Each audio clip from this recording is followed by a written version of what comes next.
instead of going with the people to show his intention or to clean this government, gawin na lang niya is house cleaning.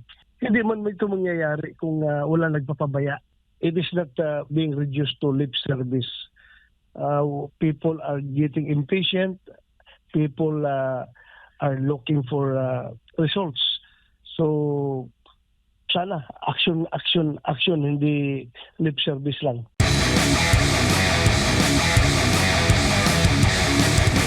Senator, reaksyon po muna ninyo doon sa naging pahayag nga ng Pangulong Bongbong Marcos Jr. na kung hindi siya naging Pangulo, nakaupong Pangulo ngayon, ay kasama po siya sa mga kababayan po natin ngayon na nananawagan, laban, nagpo-protesta, laban po sa katiwalian. Ano bang masasabi po ninyo?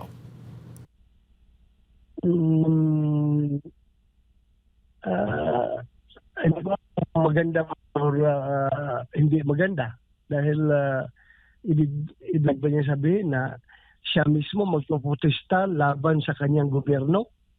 So, hindi ko masyado masiguro kung maganda ba yan o hindi maganda.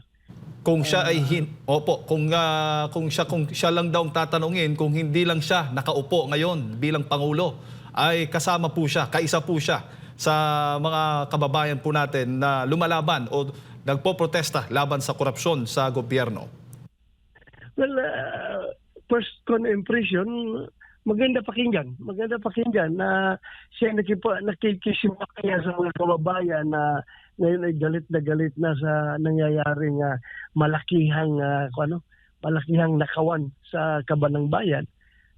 Maganda pakinggan na siya ay nakikiisa, pero on the other hand, kanino ba nagre-revolt nagkuha ng mga tao? Kanino ba nagagalit ang tao? Kundi ba sa kanyang gobyerno? So siya mismo magprotesta laban sa kanyang gobyerno. I think instead of going with the people to show his intention or to clean this government, gawin na lang niya is yung house cleaning. Hindi man ito mangyayari kung wala nagpapabaya. Granting sabihin natin na hindi siya sangkot, hindi siya kasama dito, pero still, command responsibility, the buck stops at the chief executive. Opo. So dapat aksyonan niya ito at hindi lang yung pasama-sama lang, yung intention lang na gustong sumama sa rally. Opo, para nga tugunan itong katiwalian, lalo na itong anomalyang flood control project, Senator, ay itinatagpo ng Pangulo itong isang independent commission on infrastructure para nga po ay maimbestigahan na itong katiwalian sa mga proyekto po ng flood control. Ano naman po ang masasabi po ninyo dito? I wish the ICI good luck. I wish them well. I wish them well na sana magtagumpay sila sa kanilang layunin na mapapanagot ang mga involved dito sa malawakang korupsyon. Opo. Pero mag-succeed sila sa kanilang layunin. Tayo naman lahat ay gustong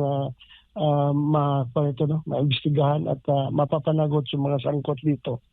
So, I wish them good luck. Opo. Kahit nga po ang Speaker of the House na si Martin Romualdez at ang mga kaalyado nito ay hindi ligtas rin daw, sabi ng Pangulong Bongbong Marcos Jr. sa magiging investigasyon ng independent commission na ito patungkol nga po dito sa flood control anomalies.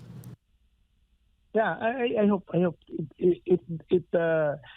it does not it is not being reduced to lip service. People are getting impatient. People are looking for results. So, sana action, hindi lip service lang. Opo, pinangalanan din po ng Palasyo kamakailan yung mga bubuo nitong Independent Commission, Senator, na pinangungunahan nga ni na dating DPWH Secretary Rogelio Singson at SGV Country Managing Partner Rosana Fajardo bilang mga commissioner sa binuong Independent Commission for Infrastructure. Itinalaga din bilang special advisor nitong ICI si Baguio City Mayor Benjamin Magalong at investigator ng komisyon. Anong masasabi po ninyo? Well, yung yung mga membro, no, I have no personal acquaintance or personal knowledge about their background, their work ethics. Hindi ko po alam. Pero ako nasayangan lang kasi si Mayor Magalong ay ginawa lamang na advisor instead of being the chairman supposed to be sa yung commission na yan. Pero I know, mayroong mga legal or whatever issues na sangkot, na involved dito, kaya siguro hindi siya ginawang membro, chairman, or kahit membro man lang. Pero ginawa lang siya advisor. Maganda sana kung siya nag-chairman dito para makita talaga, kung sa Bisaya pa, makita ang katag. Makita ang katag kung siya ang ginawang chairman. Sayang, pero sa personal, I know the person of General Magalong, Mayor Magalong. As far as integrity is concerned, kilala ko yung tao na yan. Opo. Pero para po sa inyo, Senator, paano ho ba mas mabibigyan ng pangil itong independent commission po para sa inyo?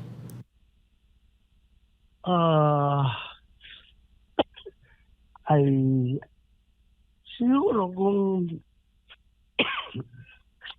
bigyan ng mas maganda sa kung mayroong legislation na nagbaback up sa creation ng committee na yan.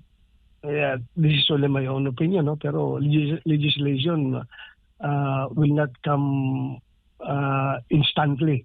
Kailangan niya ng panahon para paggawa ng legislation. So kailangan ito na immediate action. So okay na lang rin na ito spawn via executive action, not via legislation. So maganda na rin para mabilis na makakilos yan.